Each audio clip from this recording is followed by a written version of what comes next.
Halo-halong gwapong reaction ni Stel nang makatanggap ng favorite gift na kuna ng video. Tila wala ngang mapaglagyan ng kasiyahan ng nag-iisang Stel ng mga 18, lalo pa nga daw lumakas ang apil nito pag nakasuot ng salamin sa mata, dahilan kaya nagiging super mano-mano ito sa paningin ng lahat.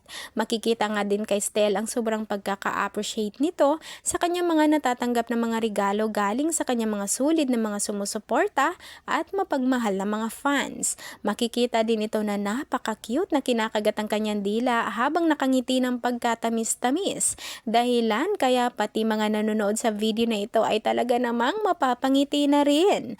Lalo pa nga itong naging handsome sa paningin ng lahat sa naging cute reaction nito nang kuhanin at makita ang laman ng isang paper bag na may laman ulit na regalo. Ayon sa ilan ay favorite daw itong i-unboxing ng kanilang bias.